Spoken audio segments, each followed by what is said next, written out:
दिव्य लेखनी का शीर्षक है शर्म संकोच और हठधर्मिता की आखिर नहीं चल सकी। 15 जून 1988 को गुरुदेव ने यह लेख लिखा। मैं प्रारंभ में ही स्पष्ट कर चुका हूँ कि मैंने कभी किसी धार्मिक ग्रंथ का अध्ययन नहीं किया। मुझे जो कुछ भी प्राप्त हुआ उसमें किसी प्रकार का मानवीय प्रयास या बुद्धि का लेश मात्र भी सहयोग नहीं रहा। अनायास सब कुछ मिलता ही गया। इस युग का मानव अचंभा करता है कि बिना प्रयास और बिना इच्छा के ऐसा कैसे संभव है। परंतु यह एक सच्चाई है। विभिन्न प्रकार की शक्तियां और सिद्धियां आती गई, परंतु मुझे किसी अदृश्य शक्ति ने तनिक भी उनकी तरफ आकर्षित नहीं होने दिया। इसी दौरान त्रिगुणमयी माया ब्रह्मा विष्णु महेश से साक्षात्कार हुआ। प्रथम व्यक्ति आगे सीधा चल रहा था। वह अप्रभावित सीधा चलता हुआ मेरे सामने से गुजर गया। उसके बारे में मुझे विश्वकर्मा की अनुभूति करवाई गई। दूसरे नंबर पर चलने वाले व्यक्ति बहुत चंचल था। उसका हर अंग निरंतर गतिमान था। क्षण भर में वह सब दिशाओं में देख लेता था। उसके बारे में मुझे नारायण की अनुभूति करवाई गई।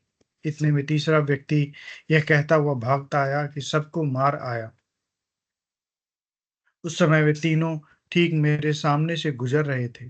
बीच वाले व्यक्ति ने कहा, मैं बताऊं उसे मार सकते हो क्या? उसने कहा, हाँ। इस पर उसने मेरी तरफ इशारा कर दिया।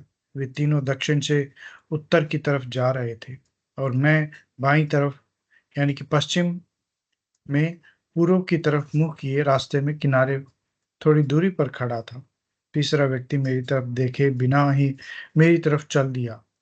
दो चार कदम आगे बढ़कर जो ही उसने मेरी तरफ देखा, संकोचवश शर्मिंदा होकर ठिठक कर खड़ा हो गया और दूसरे नंबर वाले व्यक्ति से बोला, इनकी तो मैं बहुत इज्जत करता हूँ, इन्हें कैसे मार सकता हूँ। उसने जो कुछ कहा उसका ऐसा ही कुछ भाव था। इस पर दूसरे व्यक्ति ने उसे मजाक के रूप में शर्मिंदा शर्मिंदा किया और तीनों चले गए। इस प्रकार अगम लोक तक की सभी सिद्धियों से साक्षात्कार और प्रत्यक्षानुभूतियां निरंतर होती ही चली गई। एक संत मत को मानने वाला बूढ़ा व्यक्ति जहां मैं काम करता था, मेरी सीट के पास आकर बैठ जाता और इस प्रकार की अनुभूतियां बड़ी दिलचस्पी से पूछता रहता। एक बार आराधनाओं के दौरान किसी व्यक्ति ने यह कह दिया, गीता का हर श्लोक स्वयं सिद्ध मंत्र है, उसे सिद्ध करने की जरूरत नहीं, उसका जप तत्काल चमत्कार देता है। इस पर मैंने गीता के 11वें अध्याय के 38, 39, 40वें श्लोकों तीनों का जप प्रारंभ कर दिया। कुछ ही दिनों में एक हष्ट-पुष्ट नौजवान मेरे सामने प्रातः 5 बजे, जब मैं अर्ध जागृत अवस्था में था, आंख बंद किए हुए लेटा हुआ था, तो हाथ जोड़कर खड़ा हो गया। मैं उसे जानता नहीं था, इसलिए पूछा, तुम कौन हो? उसने कहा, सोहम। मुझे सुनाई दिया सोहन, क्योंकि मैं समझा इसका नाम सोहन है। अतः अपना नाम बताया। मैंने कहा, भाई मैं तो तुम्हें नहीं जानता, क्यों आए हो? उसने कहा, आपने बुलाया है। मैंने उसे कहा, तुम्हें किसी ने गलत कह दिया है। मैं तुम्हें जानता ही नहीं, मेरा तुमसे क्या काम हो सकता है? तुम चले जाओ। इस पर वह चला गया। आगे चलकर मुझे सोहम के बारे में बताया गया, तो मैं समझा कि वह कोई सोहन नहीं था। इस संबंध में उस संत मत के बुजुर्ग व्यक्ति से जब मैंने पूरी जानकारी ली तो मुझे बहुत ही आश्चर्य हुआ। मैं गहरे विचार में कई दिन डूबा रहा कि शिव प्राणी मात्र का संहार करता है, फिर मुझको क्यों नहीं मार सकता? आखिर मैं क्या हूँ, कौन हूँ? एक बार कई दिनों के लिए मैं गांव गया हुआ था। यह विचार उस समय बहुत गहराई तक पहुंच गया। एक दिन मेरा छोटा पुत्र यूहन्ना नामक छोटी पुस्तक कहीं से उठा लाया। कोई काम न होने से उसे पढ़ने लग गया। उस ईसाइयों की पुस्तक में बहुत आनंद आया। मैं नहीं समझ सका इसमें ऐसी क्या बात है जो मुझे इतना प्रभावित कर रही है, परंतु मेरे प्रश्न का उत्तर मिल गया। पुस्तक का वह अंश जो मेरे उत्तर था, उसके नीचे मैंने लाइनें खींच दी। मैं इस उत्तर से भारी अचंभे में पड़ गया। शर्म और संकोच के कारण मैंने आज तक इस बात को किसी को नहीं कहा। इसके पहले भी मुझे विदेशी लोगों से संपर्क के दृश्य दिखाए जाते थे और वह क्रम आज भी जारी है। वाशिंगटन यूनिवर्सिटी को लिखा पत्र इसी का कारण है, परंतु उस पत्र में भी मैंने वस्तुस्थिति का वर्णन मात्र करने का प्रयास किया है। संकोचवश इस संदर्भ में एक शब्द भी नहीं लिखा। वरना नाम की उस छोटी पुस्तक का वह अंश जो मेरे प्रश्न का उत्तर था, इस प्रकार है। पिता की ओर से मैं तुम्हारे पास एक सहायक भेजूंगा, सत्य का आत्मा, जिसका उद्गम पिता से है। जब वह सहायक आ जाएगा, तब वह मेरे विषय में गवाही देगा और तुम भी मेरे विषय में गवाही दोगे, क्योंकि तुम आरंभ से मेरे साथ हो। मैं तुम्हें सच्चाई बताता हूँ, यह तुम्हारे लिए लाभदायक है कि मैं तुम्हें छोड़कर जा रहा हूँ। यदि मैं न जाऊं तो वह सहायक तुम्हारे पास नहीं आएगा, पर यदि मैं जाऊं तो उसे तुम्हारे पास भेज दूंगा। जब वह आ जाएगा तो वह संसार को पाप, धार्मिकता और न्याय के विषय में दोषी ठहराएगा। पाप के विषय में इसलिए कि इस संसार के लोगों ने मुझ पर विश्वास नहीं किया। धार्मिकता के विषय में इसलिए कि मैं पिता के पास जा रहा हूँ और तुम मुझे फिर न देखोगे। न्याय के विषय में इसलिए कि इस संसार का शासक दोषी ठहराया गया है।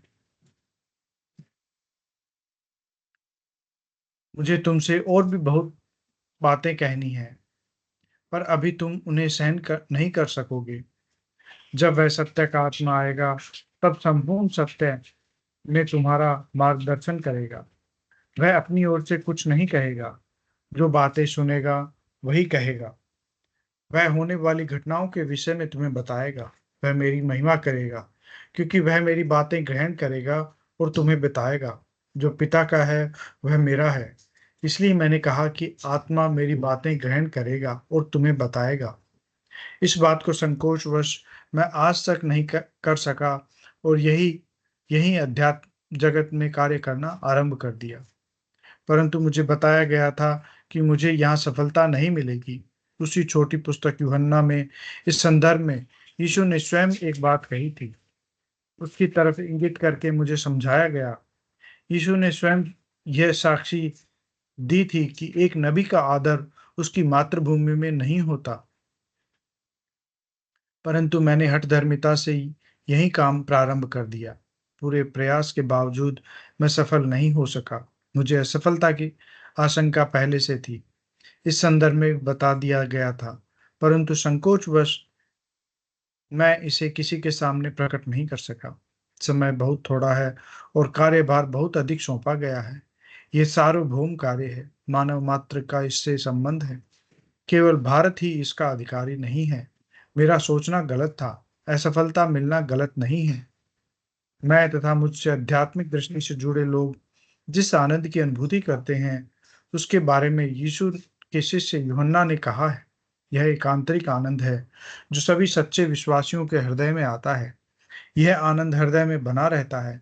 सांसारिक आनंद के समान यह आता जाता नहीं है। उसका आनंद पूर्ण है। वह हमारे हृदयों के कटोरों को आनंद से तब तक भरता है जब तक उमड़ न जाए। उपर्युक्त तथ्य मुझे बहुत प्रभावित कर रहे हैं। भौतिक जगत में इस एक रास्ते के अलावा सभी रास्ते बंद कर दिए गए हैं। अतः अब मैं संकोच और शर्म को छोड़कर संसार के सामने स्पष्ट रूप से प्रकट होने का फैसला कर लिया है। वह परम सत्ता चाहती है, तो मैं उसे कैसे रोक सकता हूँ? मेरी हठधर्मिता नहीं चलेगी। अतः मैं पूर्ण रूप से समर्पित होकर हर आदेश का पालन करने को तैयार हो गया हूँ। अब यथाशीघ्र पश्चिमी जगत के देशों से संपर्क करने का प्रयास करूंगा। मुझे समझाया जा रहा है कि संसार के लोग बड़ी ही उत्सुकता से इंतजार कर रहे हैं। मात्र संदेश पहुंचने की देर है। इसका आभास तो लोगों को बहुत पहले से होने लगा था। संसार के कई संत इस संदर्भ में भविष्यवाणी कर चुके हैं। संसार के साथ साथ मैं चाहता हूँ इसका प्रचार प्रसार भारत में भी हो, क्योंकि मेरा शरीर इसी पवित्र मिट्टी से बना है। मुझे महर्षि अरविंद की यह भविष्यवाणी बहुत अधिक प्रभावित कर रही है। क्रम विकास कदम जो मनुष्य को एक उच्चतर और विशालतर चेतना में उठा ले जाएगा, उन समस्याओं का हल करना प्रारंभ कर देगा जिन समस्याओं ने मनुष्य को तभी से हैरान और परेशान कर रखा है, जब से वैयक्तिक पूर्णता और पूर्ण समाज के विषय में सोचना विचारना शुरू किया था। इसका प्रारंभ भारत ही कर सकता है, और यद्यपि इसका क्षेत्रफल सार्वभौम होगा, तथापि केंद्रीय आंदोलन भारत ही करेगा। इसके अतिरिक्त श्री अरविंद की यह भविष्यवाणी बिल्कुल सत्य है। 24 नवंबर 1926 को श्री कृष्ण का पृथ्वी पर अवतरण हुआ था। श्री कृष्ण अतिमानसिक प्रकाश नहीं है। श्री कृष्ण के अवतरण का अर्थ है अधिमानसिक देव का अवतरण, जो जगत को अतिमानस और आनंद के लिए तैयार करता है। श्री कृष्ण आनंदमय है। वे अतिमानस को अपने आनंद की ओर उद्बुद्ध करके विकास का समर्थन और संचालन करते हैं। गीता के अक्षय आनंद को संतों ने नाम कुमारी और नाम अमल की संज्ञा दी है। मेरे गुरुदेव ने उस अक्षय आनंद को पृथ्वी पर लाकर संसार के प्राणियों में बांटने का कार्य मुझे सौंपा है। उसको अब मैं निसंकोच विश्व भर में बांटने का फैसला कर लिया है। भारत के निर्धन लोग रोटी कपड़े के चक्कर से निकले तो इस तरफ ध्यान जाए। लंबी गुलामी ने भी लोगों को भारी गुमराह कर दिया है। इस प्रकाश के संसार में फैलते ही विश्व भारत की तरफ आकर्षित होगा और क्रमिक विकास की गति से शीघ्र उन्नति के शिखर पर पहुंच जाएगा, क्योंकि ऐसी स्थिति में संसार की सारी शक्तियां उत्थान में पूर्ण सहयोग देने लगेंगी। जय गुरुदेव, जय दादा गुरुदेव।